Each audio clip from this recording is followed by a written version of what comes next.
The holiday spirit is nowhere to be found in Port Charles this week, as secrets boil over, loyalties are tested, and a malevolent force from the past traps two souls in a fight for their lives.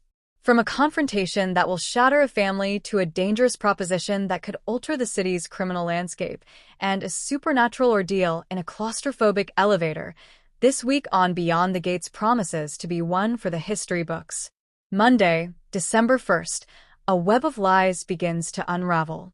The week opens with Dani Sterling grappling with the sickening realization that her stepmother, the elegant and respected Vanessa Sterling, may be the notorious Madame V, the shadowy figure at the center of a high-end escort ring that has ensnared some of Port Charles's most powerful men.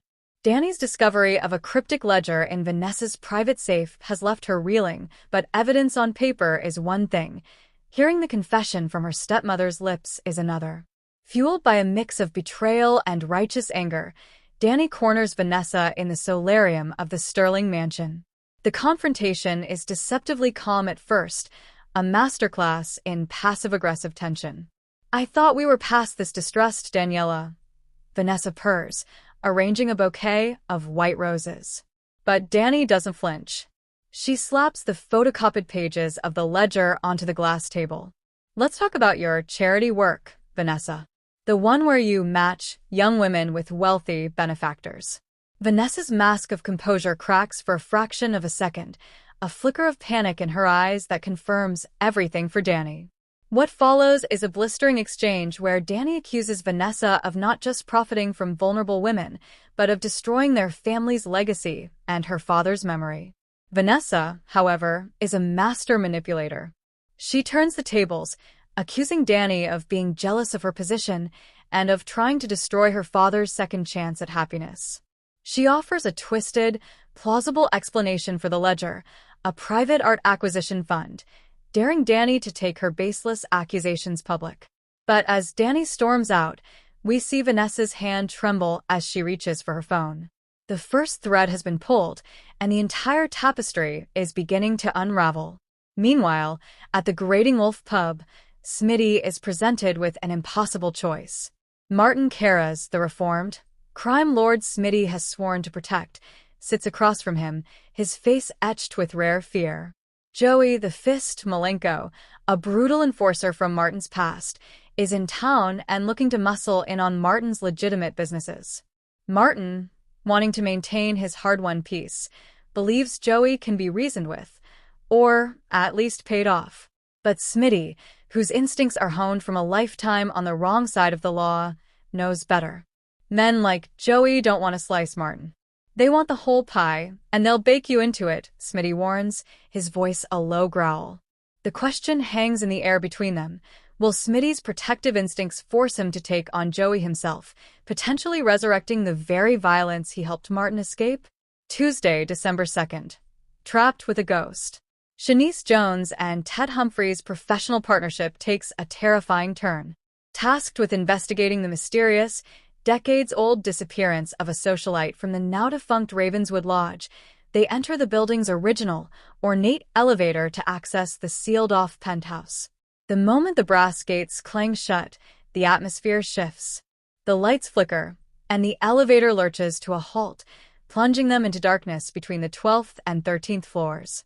Their initial annoyance quickly turns to dread as the temperature drops precipitously. Their phone signals are dead, and the emergency call button yields only static, through which Shanice swears she can hear a faint, melodic humming, a tune the missing socialite was known for. As hours tick by, strange phenomena escalate. Ted's briefcase flies from his hand as if shoved by an unseen force. Frost etches the silhouette of a woman on the mirrored wall. Shanice, the more pragmatic of the two, tries to rationalize it. A draft, a power surge, but Ted, a student of the city's occult history, recognizes the signs of a spectral presence. "We're not just stuck, Shanice," he whispers, his breath misting in the frigid air. "We have a passenger." The entity, they soon realize, is not merely playful. It's angry. It feeds on their fear, mimicking the voices of their loved ones from the shadows and replaying the sounds of the socialite's final, frantic struggle.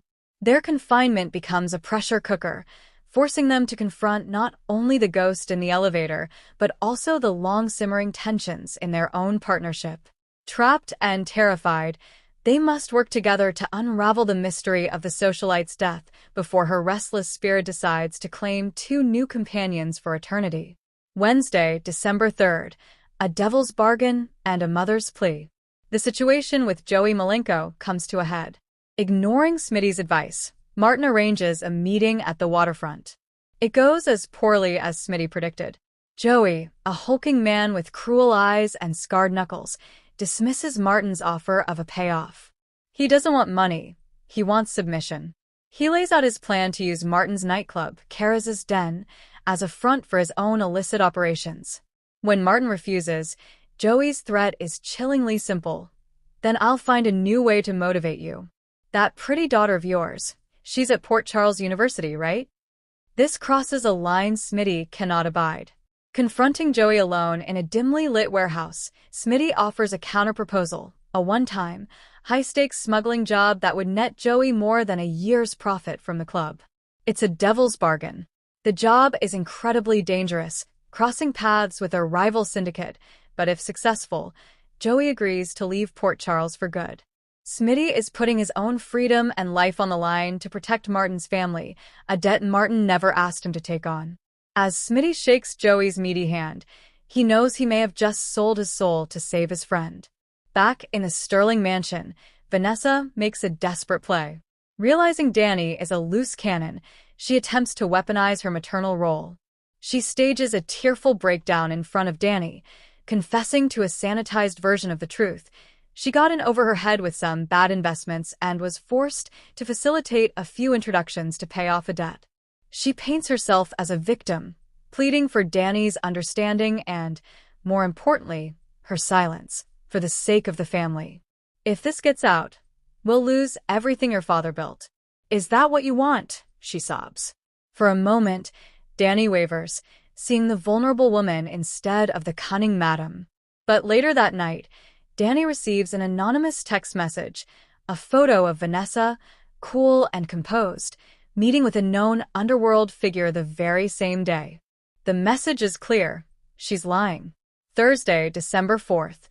Desperation in the dark and an unlikely alliance. Inside the cursed elevator, Shanice and Ted are reaching their breaking point. The spirit's manifestations are becoming physically violent. Ted has been scratched by an invisible hand, and Shanice is plagued by waking nightmares of being buried alive. In a moment of sheer desperation, Ted remembers a fragment of an exorcism right from his research. With Shanice's reluctant help, they use a lipstick to draw a protective sigil on the floor, a desperate attempt to create a safe zone.